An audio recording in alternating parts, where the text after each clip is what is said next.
Bonjour à tous. Alors, nous revoici au potager. Donc, je voulais vous faire une vidéo sur le potager, mais même en essayant de faire au plus court, c'était pas possible de faire moins de 20 minutes. Et je trouvais que je survolais trop de choses et je voulais vous parler de tellement de choses. Par exemple, j'ai des kiwanos, enfin j'ai un kiwano, j'ai eu quelques melons, j'ai des variétés que je connaissais absolument pas. Et je voulais absolument vous parler de tout ça. Donc j'ai décidé de faire une série de vidéos. Je ne sais pas combien il y en aura, dans tous les cas elles feront sûrement 20 minutes à chaque fois pour vraiment faire le point sur tout ce qu'on a essayé, les variétés, comment ça s'est passé, parce qu'on a eu un climat très compliqué en Alsace. On a eu un hiver en janvier et février, il y avait des papillons. En mars, il a fait chaud. Avril, il a fait chaud, puis d'un coup on a eu -4. Le mois de mai, je vous en parle même pas, c'était un mois de mai pourri. On a dû mettre les plants de tomates fin mai en terre, alors que c'est... Enfin bon, d'habitude on les met comme tout le monde, quoi. Mais là, c'était vraiment fin mai bien tassé. Et encore qu'on a eu peur, parce qu'il a quand même fait froid. Le mois de juin, il a fait plutôt bon. On n'a pas eu assez de pluie, mais bon, il avait fait plutôt normal, quoi. Le mois de juillet, on a eu canicule, canicule, canicule. Et le mois d'août, là, en ce moment, ça fait 15 jours. Le matin, à 6 h, on a 9 degrés, 10 degrés, 13 degrés. Là, je vois, j'ai des voisins qui sont rentrés. À 1 h du matin, il faisait 6 degrés. Quand on sait que les tomates, les solanacées en général, les cucurbitacées s'arrêtent de pousser en dessous de 15 degrés. Voilà, donc s'en suivent des problèmes de nouaison, c'est-à-dire que les fleurs sont pollinisées puis tombent. Des problèmes de croissance, évidemment. Et des légumes qui supportent pas du tout le froid. Donc certains sont morts. Donc c'est un peu compliqué. Et donc certaines variétés, comme ce haricot que je vais vous montrer là, eux ont fait preuve de beaucoup de rusticité, de productivité, et en plus ils ont vraiment des propriétés culinaires intéressantes. Alors ce haricot, il s'appelle le haricot Blauhild. C'est un haricot grimpant qu'on mange en verre. Et comme vous le voyez, il est assez productif. Il n'y a pas grand chose là, c'était vraiment un truc tel. J'ai acheté un sachet de 50 grammes. Donc j'ai des poquets de 5 graines. Il y en a un là, un ici, un là et un là-bas. Voilà, je crois qu'en tout j'avais mis 25 graines, 25 ou 30 graines. Donc là-bas, il a été complètement étouffé au début par la vesque. En fait, je savais même plus qu'il y en avait là-bas, donc lui il est un petit peu en retard. Mais tout ceci se sont développés normalement. Et avec 25 graines, on est déjà à plus d'1 kilo de haricots. Et comme vous le voyez, c'est pas terminé. Donc lui, on l'a arrosé 2 fois pendant la canicule. Alors, 2 gros arrosages. À chaque fois, on a mis un arrosoir quasiment à chaque truc. Et ensuite, en espace, vous savez, en espace d'une semaine, en fait, on a arrosé quand vraiment il commençait de dire, bon là, maintenant, je vais mourir. Donc c'était vraiment pour le garder en vie. Et ensuite, non, voilà, le froid a pas l'air de lui faire de mal. Donc ça a l'air d'aller. Franchement, ça a l'air d'aller. Puis il nous donne des haricots. Voilà, c'est des haricots qui sont un petit peu plats, comme ça. Donc nous, on les ramasse comme ça. On les ramasse quand ils font cette taille. Donc ceux-ci, on les laisse entiers. Ceux-ci, on les coupe en petits morceaux. Ils sont faciles à récolter puisqu'on les voit facilement. Il n'y a pas besoin de chercher 400 000 ans. Les tiges sont violettes aussi, la couleur des haricots. Certains feuillages ont des reflets un peu violets aussi. Et les fleurs sont magnifiques, hein. Les fleurs, regardez ça. Très décoratif. Donc c'est un haricot que je vais garder. On a enfin trouvé une variété de haricots verts qu'on va conserver en fait. On va la conserver, on va l'adapter. Et je pense qu'on peut en faire quelque chose de très très bien. Alors on a un pivert dans l'arbre là, qui est en train de s'amuser. Donc voilà. Donc là on est à plus d'1 kilo, je vous disais. Et c'est pas terminé encore. Hein. Là j'ai ramassé il y a 2-3 jours et regardez, c'est déjà... il grossit très très vite. Du côté des courges, alors ce que je prenais pour des plaines de Naples, parce que je pensais que j'avais que des plaines de Naples, en fait non, ce sont des butternuts. C'est mon mari qui m'a dit non mais t'as mis des butternuts de ce côté là. Donc effectivement, bah oui, forcément, ce plan là sont des butternuts. Donc on a 2 fruits de butternut, on en a un autre qui est quelque part par là, voilà il est là. On en a de l'autre côté aussi. Donc en tout je crois que j'ai 5 fruits de butternut. On a des plaines de Naples aussi qui sont arrivées. Voilà, elles sont là-bas. On a des potimarrons. Il y en a un autre là. Et évidemment, il y en a un autre ici. Donc du côté des courges, ça a l'air d'aller. Ce sont des semis tardifs, évidemment. Puisque comme je vous ai dit, ça a pris le gel, donc j'ai dû tout refaire. Malgré le retard, je trouve que j'ai pas mal de production. Ici, j'avais essayé de mettre une patate douce orange. Donc, bien évidemment, elle s'est fait un petit peu prendre son espace par les courges. Donc, j'ai dégagé un peu de ce côté pour que la lumière puisse venir. Et puis, j'ai fait passer ces tiges de l'autre côté. Je suis pas sûre que ça va produire. Bon, les campagnols sont de retour, encore. Là, on a enlevé 3 plants de côte de bête. En fait, ils mangent les racines. Donc, le côte de bête s'affaisse. Vous avez toutes les tiges qui sont molles. Et vous vous rendez compte qu'ils ont mangé les racines. Et le problème, c'est que, bah pareil, ça c'est un des problèmes du réchauffement en ce moment climatique, ou du changement climatique, je préfère ce terme. Du changement climatique, il n'y a plus d'hiver, il fait plus assez froid, donc les campagnols ne s'arrêtent jamais de se reproduire. Et là, c'est une invasion, et quand ils vont quelque part, ils sont capables de tuer des grands arbres maintenant, parce qu'ils mangent les racines. Et là, je m'inquiète parce qu'on a beau mettre du purin de sureau, on a beau mettre tout ce qu'on connaît, naturel, tout ça, on n'arrive vraiment plus à arrêter le mouvement, quoi. Donc c'est un peu... ça devient un peu compliqué. Heureusement j'ai des chiens. Les chiens leur font peur. Cet hiver on va remettre les poules ici pour nettoyer un petit peu. Elles auront tout le jardin. J'espère que ça va faire quelque chose parce qu'on a quand même encore des pertes, quoi. Alors, bon, encore des courges ici, on en a tout le long. On a aussi des petites tomates comme ça qui sont sorties, donc à différents stades. C'est des petites tomates Matt's Wild Cherry. Voilà, des petites tomates cerises qui ressortent chaque année. Donc c'est pour ça que je sème plus de tomates cerises. J'en ai qui sortent sans arrêt comme ça. On a une dizaine de plants qui sont sortis là. Et après voilà, c'est que des butternuts au fond. Alors de ce côté, bah voilà, encore un plant de Matt's Wild Cherry ici. Un plant de courge, je sais pas ce que c'est. Alors voilà, dès que vous enlevez un peu de paillis, vous avez des plants qui sortent comme ça. Et là, on avait carrément enlevé le paillage pour essayer de faire un semis direct sous paillis de choux chinois. Et évidemment, la première chose qui est ressortie, c'est l'herbe, ce sont les euphorbes et ce sont toutes les tomates qui étaient en sommeil. Voilà, donc dès que vous enlevez le paillis, en fait, il y a toutes les mauvaises herbes qui ressortent, mais il y a tous les légumes voilà, qui étaient en sommeil jusqu'à présent.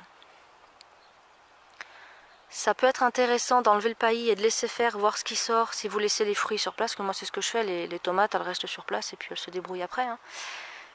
Ça peut être sympa, pourquoi pas. De ce côté-là, on a des haricots coco prolifiques. Alors, ce haricot coco, comme l'autre qui est là-bas, est à écossais. J'ai choisi, déjà parce qu'il est très beau, il est bicolore, donc un côté blanc, un côté noir. Évidemment, son nom... Coco bicolore prolifique, donc il est très prolifique. Et d'après ce que j'en ai lu, il est très goûteux. Donc j'ai voulu tester. Donc là, j'ai semé juste avant les euphorbes. Voilà. Et ceux-là n'ont pas poussé du tout, ils se sont fait manger par les limaces. Alors c'est marrant parce qu'à partir du poteau, il ne devait plus y avoir de limaces. Je sais pas. Mais bon, voilà. On a dû les arroser plus. Alors oui, je sais, d'habitude je dis j'arrose pas, mais là on a dû casser cette règle parce que sinon j'aurais plus rien. C'est voilà, les variétés qu'on achète, je vous avais fait une vidéo là-dessus, c'est pas rustique du tout. Et là on a dû arroser aussi pour les garder en vie. Le temps que ça revienne, on n'arrose pas beaucoup évidemment, hein, mais on a dû arroser un peu quand même pour au moins que ça survive, quoi. Et malgré tout il y a des trous. Donc on voit qu'il y a quand même pas mal de trous. Donc il y a un poquet ici, il y a un poquet là, il y a un poquet ici. Et après j'avais semé en ligne pour voir la différence. Donc en ligne c'est mieux. Enfin moi je trouve qu'en ligne c'est mieux. Et comme vous voyez ils se sont même pas accrochés en fait. Ils partent n'importe où. Ils sont partis dans la tomate là-bas. Ils ont eu vraiment du mal avec la chaleur. Le froid n'a pas l'air de leur faire trop mal. Parce que je vois qu'il y a des très jeunes gousses. Mais je vois plus de fleurs. Contrairement au violet qui est là-bas. On va voir ce que ça donne. Il y a des fleurs là en préparation. Mais j'en vois pas d'ouvertes. Mais bon, la production qui est venue avec les pluies est vraiment intéressante. Il y a quand même vraiment Pas mal de choses qui sont sorties d'un coup. Curiosité, j'ai deux sortes de gousses.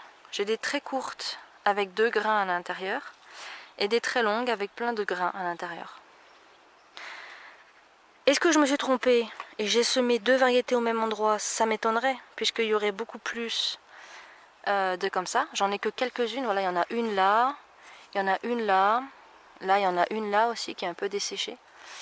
Il y en a une là-bas, donc ça voudrait dire qu'il y a une graine par poquet. Mutation spontanée, je sais pas trop. Donc on va voir là ce que ça donne parce que je saurais pas vous dire. Ensuite, dans cette ligne-là, alors il y a des navets, enfin normalement il y a des navets qui vont sortir, mais voilà, c'est ce que je vous disais.